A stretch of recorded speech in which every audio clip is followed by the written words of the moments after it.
Tiens, reprendons une lampe de vinasse, tu vas en avoir besoin. Je disais donc, je t'ai raconté le début de notre histoire, n'est-ce pas? C'est intéressant. Tu as déjà pris la fuite sinon.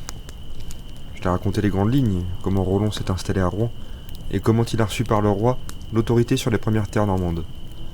On sait assez peu de choses du règne de Rollon, et ma foi, je n'en ai guère souvenir, puisqu'en ces temps-là, j'étais occupé ailleurs. L'histoire qu'on m'a racontée à mon retour est des plus simples. Une fois installés, les hommes se sont mariés aux femmes locales, leurs enfants ont été élevés dans l'ignorance des coutumes antiques et de la langue paternelle, et en quelques générations, on n'avait plus qu'un vague souvenir de l'antique patrie nordique. À peine ce souvenir était-il ravivé par l'irruption inopinée d'un prince danois en exil, comme cela pu se produire une ou deux fois. Dudon raconte la vérité sur ce point-là au moins. Les premières années, Rollon les a passées à consolider son pouvoir sur le pays qu'on lui avait confié.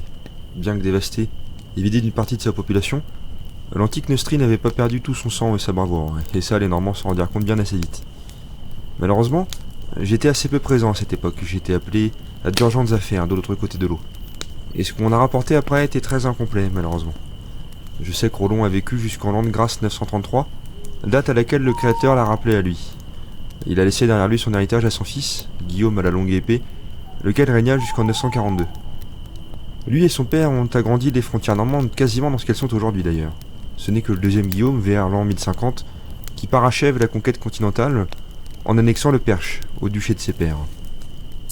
Mais les premières conquêtes normandes ont ceci d'intéressant qu'elles se firent au détriment d'autres hommes du Nord, ceux-ci installés en Petite-Bretagne. Ah, ce que la vie peut être drôle. En 933, à l'aube de son règne, Guillaume à la longue épée fait main basse sur le Cotentin et les îles de la Manche, alors aux mains d'un certain Ingi, un roi norvégien de Nantes et des alentours. Le roi des Francs, Raoul Ier, les lui confirme en fief, même si en réalité, c'est surtout une invitation à soumettre les établissements scandinaves indépendants de la pointe du Cotentin. C'est un développement d'autant plus ironique qu'à peine 10 ans plus tôt, leur prédécesseur Rognvald de Nantes et Rollon faisaient cause commune, en la faveur de Charles le Chauve, lequel avait été destitué par les grands du royaume. Alors, tu dois savoir cependant, mon ami, que tout ce que j'en sais m'a été rapporté par mon ami Dudon, qui n'a jamais été le plus exact des chroniqueurs de son temps. J'aurais aimé pouvoir lui poser plus de questions, mais le faquin a cassé sa pipe il y a bien longtemps. Donc, en 933, la Normandie a déjà presque atteint ses frontières historiques. On commence d'ailleurs à réformer les abbayes pillées à peine un demi-siècle auparavant, Jumièges notamment, en faisant appel aux grands ecclésiastes du royaume franc. L'abbaye de Saint-Michel au péril de la mer bénéficie également des largesses ducales. J'ai même ouï dire que peu avant son assassinat, Guillaume à la longue épée avait formé le projet de se faire moine à Jumièges. Ha! Quelle ironie! Au moins, contrairement à son père, l'on peut dire de lui que c'était un vrai chrétien. Vers l'an 934, les Danois de la plaine de Caen se révoltent contre un jarl qu'ils jugent trop franc à leur goût, et portent la guerre jusqu'à Rouen. C'était cependant sans compter sur la réponse ferme de Guillaume, qui écrase la rébellion de ces vikings encore libres. Ceci, mon ami, est la première manifestation d'une longue série de heurts entre le pouvoir rouennais et l'esprit d'indépendance des colons scandinaves installés dans l'ouest normand. Comme je te disais avant, Guillaume meurt assassiné en 942, sur l'ordre d'un seigneur voisin, le comte de Flandre. Les Normands se sont bien installés dans leurs terres, mais leurs voisins, eux, n'ont jamais pu s'y faire, aussi bien au nord qu'à l'est d'ailleurs.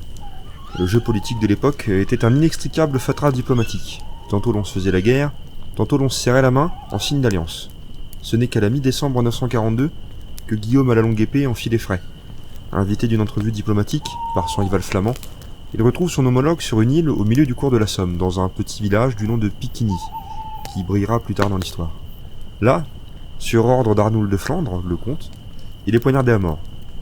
Il paraît même qu'il portait sur lui une clé, qu'on a retrouvée après sa mort, et que le coffre que fermait cette clé contenait une bure de moine.